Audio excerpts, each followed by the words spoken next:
is Patricia Rose. I want to talk to you today a little bit about African American Vernacular English. I want to be an advocate for change. I want things to change in our school systems the way they are today. This is going to be addressed to teachers and administrators and pertinent staff. We are meeting today for this in-service to describe African American Vernacular English, or we'll refer to it as AAVE, and to learn ways to accept and integrate this common dialect into our classrooms. I ask each of you to keep an open mind and to leave stereotypical thought and preconceived notions at the door.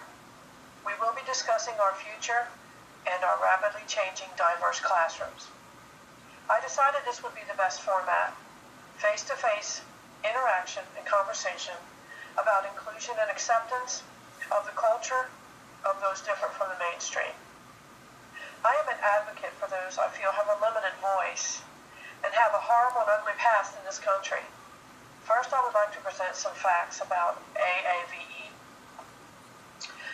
Facts. Number 1, AAVE is sometimes referred to as Black English or Ebonics. Number 2, it is frequently spoken by urban, working class, or middle class African Americans. There is continuing debate about its origin.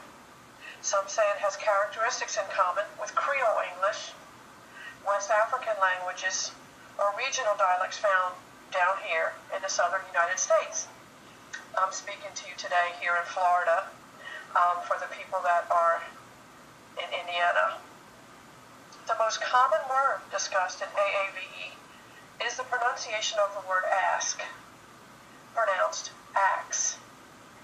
Other variations include substituting SCR sound for STR or SHR sounds in words. For example, shrimp is pronounced scrimp, or street is pronounced screet. Although enduring extreme cruelty and family separation and torture and forbidden to use their native tongue, African Americans tempered the only idiom available to them into one of the most dynamic Englishes we know. The Filmer, 2003, that's one of her quotes. AAVE has made its way into every aspect of American life. It expresses the African American culture in R&B, gospel, blues, hip-hop, rap, prose, poetry, oral narratives, theater, and many more. The AAV dialect has falsely been commonly misinterpreted as a sign of being ignorant or lazy. Because of this false comprehension, speakers of AAVE have become bi-dialectical and are able to code switch according to adapt to different environments. They are able to choose which dialect to use that's appropriate to their audience. Many famous people code switch. For instance, Bill Gates, Toni Morrison, and Donald Rumsfeld. Most teachers working with speakers of AAVE are white, middle-class, monolingual, English-speaking men and women with little experience in culture diversity.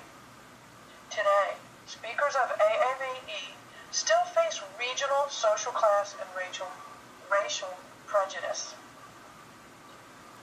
It is in our best interest today, teachers, as we teach ever-diverse classrooms, to develop strategies for change. We must first and foremost change our way of thinking about AAVE.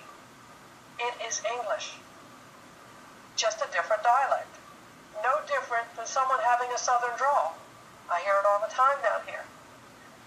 We must adjust our attitudes and halt stigmatization of AAVE, that it's a low-status avenue of communication for a rejected culture. We can no longer overcorrect speakers of AAVE or make them feel that everything they have been taught is wrong. We must actively rid our education system of racism and close the achievement gap that we see on a regular basis. Teachers must continue to be educated on dialects such as AAVE and how to use that language, that dialect, to help students learn the Standard American English, or SAE, that's used in the educational setting or in the content areas. We as teachers must recognize AAVE and other dialectical variations of English. We have to see them in a positive light. Continue our discourse of difference, not deficit. Teachers must show positive contributions of African Americans and speakers of AAVE in history, as well as in the literary, artistic, and music worlds, not just in February, but all year long. We must work together as a collective voice to enact policies and legislation to reward those schools promoting equality and closing educational gaps for minority students. We must reevaluate assessment and placement in our current system and how it relates to AAVE and other dialects. We must continually assess our teaching methods and practices for effectiveness. We must provide integrated materials and books focusing on various cultures and races, so all students can read about and relate to someone like themselves. Provide regular role models from communities that speak AAVE to read to students and motivate them and show them how they reach success. It is very important to involve their families. Partner with their families and extended family members. We must continue to research and design curricula to meet the needs of children entering school speaking AAVE and other common dialects. We must be an advocate for appropriate materials and inclusion of all races and cultures every day. We must be builders of confidence and agents for change. We must successfully motivate every student that passes through our classrooms to accomplish great things. In your packet that you received upon entering this in-service, I gave you access to my articles I had written on becoming an expert and also for strategies. Each of you will have one of these in your packet. I have also, as a bonus, included several pages of books. I don't know if you can see it on there. Books written by African American authors, and they include in their stories children of mixed race and African American heritage.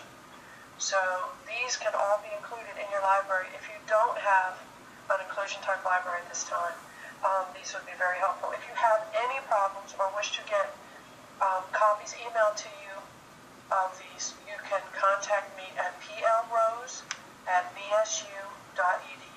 and I'll be glad to send you the list and any other information you might need for your classrooms.